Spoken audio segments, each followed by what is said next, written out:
Hi comrades! I've worked with channels with 3,000, 5,000, 10,000, 100,000, even a million subscribers. I've helped them make money on YouTube literally every way. Most videos on this topic show only a few ways creators are making money on YouTube, but there are 8 business models for making your channel profitable. Today I'll rank them all for you so you know what fits you best, what to focus on, and what is a waste of time. So the first one is the one everybody knows probably, brand deals. I'm gonna put it on S tier. Here you can make somewhere around 1,000 to 10,000 for an average, even smallish channel that doesn't have like 100,000 views every video. An interesting thing here is that if you sell your eyeballs on YouTube, they cost way more than if you did it on Instagram, on LinkedIn, or anywhere else. Because on YouTube, people would watch this, let's say, ad for a minute, while on Instagram or maybe stories, they will watch it like for a couple seconds. So there's way more impact that you can give to a brand using your YouTube as the media where you promote the brand deals. Now, what's also interesting is that the amount of money that you can charge for YouTube integrations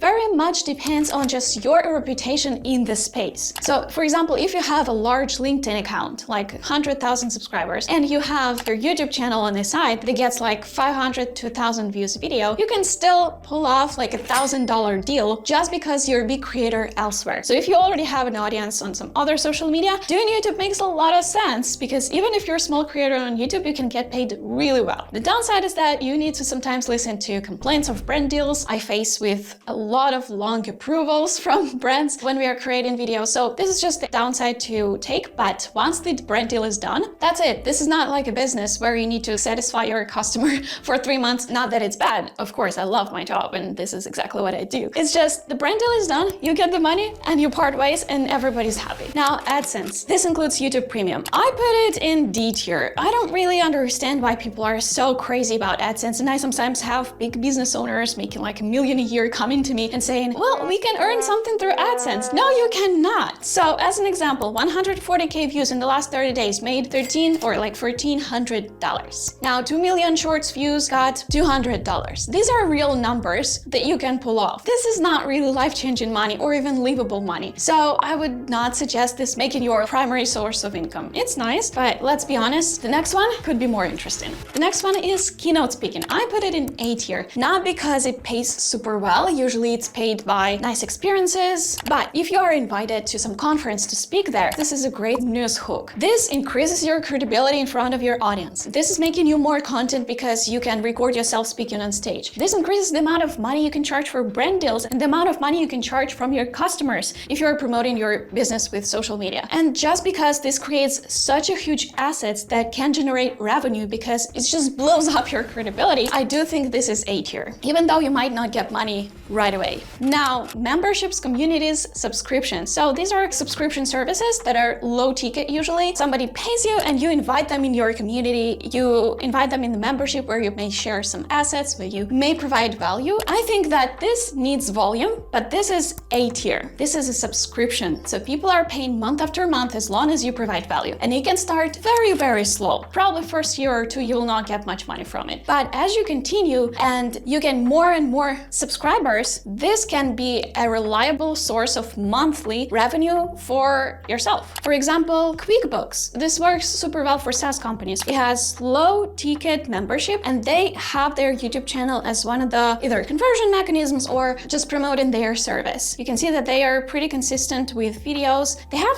quite good videos, some even blowing up. And just because this is a great subscription service, people pay month after month, it snowballs into amazing source of revenue. As with Cami does it with his school community for e-commerce brands who want to learn to create ads. You can see that they have almost 300 members. You can have different plans depending on the value that you provide. The main point here, it starts slow, needs volume, but long term, since people are paying month after month and get hooked on something you provide, overall, it's a very good source of revenue. Now, digital products. This could be $20 to $500 products like PDFs, workshops, diagrams, courses. This is B tier. I think that a lot of people make a huge mistake with digital products when they sell them through YouTube. I had a client who really relied heavily on selling just one course. Once the course is sold, like that's it. People are done. They're not coming back, like with a membership, for example. You need to create a way for them to stay with you, either with more courses, more products that you might want to create monthly monthly even, or with a higher ticket product like coaching program or course cohort if you do launches. Usually one course is not enough to sustain the course selling business. You need multiple courses, multiple offers that tailor to different audiences that would help you to create upsell offers, downsell offers, or you can make it like an ascension offer. Ascension offer is when you are selling just a small product like a PDF and people are so happy with the value that you provided that they want more. And then they can ascend into a high ticket offer. And a great example here is Maria Wendt. What she does is that she's creating YouTube videos, and then after that, in the description, she is selling low ticket digital products. You can download her guide or something, but after that, it's not going to be over. She will send you a bunch of emails selling other digital products to keep you in her universe, because people are always hungry to learn, to get new skills, and this is why it is working. Now, high ticket products or services. S tier, I absolutely love it because I don't know how you can sell high ticket products without long form content. People need really hours to get warmed up to pay you $2,000 and more. But there are downsides as well. If you want to sell your high ticket service or a product like coaching maybe through YouTube, you will need to work your leads. So it's got to be either application form where people will need to sign their information. It should be a sales call where you will hop on the call before they actually get sold to your offer. You will need to explain, like mostly high ticket offers need more explanation. And this is why YouTube is such a great thing for high ticket sales. Imagine you sell $3,000 package and you make 2 sales a month, which is not that much. It is $6,000 a month, just like that. Or if you're willing to say ultra high ticket products like $40,000 a year, you can do that too. And if you make 5 sales from YouTube through the entire year, you're already making $200,000 a year. Yeah, this may sound crazy, like what do you mean?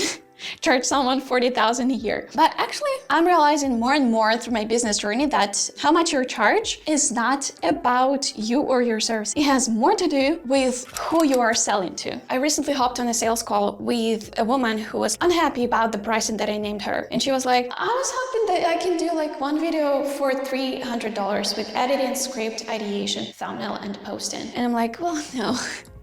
Stop it. And she was like, are there any ways to like reduce the pricing? And you're like, no. Why? It is sometimes frustrating, but I understand. I would probably negotiate the price too, because everything is negotiable, but not with my service. Anyways, later on, I hopped on a call with a business owner. I named them the price and they said, oh, okay, perfect. So it's really not about the price. It's about who you are selling to. There are plenty of people who can buy your $40,000 a year offer, because with your offer, like if they learn what you teach or if they use what you have, even if they make like $100,000 extra a year, it will already be worth it. It will be 2.1 ROI, return on investment. One of the examples is Louisa Jo. I know that her offers cost 3.5 thousand euros. She's creating YouTube videos, selling her offer. She's warming them up in the email list. For high ticket, you need a little bit longer warm up, but she doesn't even have many views. Like everything is pretty okay in terms of views, but I know that she's making millions a year. So YouTube for high ticket is great. Now, affiliate commissions, I'll put it in the C. Why? Because first, it needs volume. Also, it's hard to control. Like 1 month, people are buying more. 1 month, people are buying less. And also, this is like you get only a portion of the sale, right? Yeah, you don't technically do anything for it, like you don't create a product, you just receive a portion of something that a big brand sells. And some say it's great, but you need a lot of traffic to make it work. For example, Caroline Winkler, amazing YouTube channel, kind of about interior design, but also she's very goofy and people love it. Now she's got a lot of links in her description, and if you buy a camera that she has, she's gonna get a portion of the money for this. And she technically didn't need to do anything for it except create an absolutely ginormous audience. Now, the last ones are donations. I would put donations in D tier. I don't like them. Honestly, they give me like church vibe. And don't get me wrong, I absolutely love the communities of churches. I donated to church for like 21 years. What? No, probably I couldn't donate much when I was a baby, but for like 15 years of my life, I donated to church, and I absolutely get this business model. But when it comes to YouTube channel and people donating to you just because you are that awesome, it's just I have a personal ick about this, because I like when people pay for something they understand, for something that you provide in return that's like more tangible. Even if it's like a PDF, when people pay for a PDF, it's like you got a product, they got the money, and they pay for the product. When it's donation, I would personally feel like, do you really pay me because you like me? Oh, that's stupid. Anyways, besides my personal issue with this, which again, I know it's just my thing. It can be totally normal for somebody else, and never judge anybody who does that. So besides that, it is also quite unpredictable. You don't know when people stop pay you because they stop like you, or they just don't have the funds and what you provide is not valuable enough because this is actually nothing. You don't know when the next money is coming. You don't know what people are paying for. Are they happy? When I was creating videos on minimalism, I had my Patreon. People subscribed to it and people liked it, I guess, but you know, a lot of them were silent in the community. They were just supporting me because they liked me, and that gave me some sort of dissatisfaction. I felt like I needed to do something for them all the time because I didn't understand what they are paying for. So yeah, for me, it's D. Actually, you can make money on YouTube anyway. Seriously, it's not time in the market, it's time in the market. It's not really, I'm gonna choose the best product to sell right now and everything's gonna blow up. No, you choose one path, one business model, one monetization strategy, and you stick to it for 10 years. This is when it's compounding and it can bring you absolutely disproportionate returns. So choose a path and see what happens if you pour all your energy into this one source. And if you don't know what to make your next YouTube video about, download my 100 viral title templates by the link in the description. I hope you have the most wonderful day. Goodbye.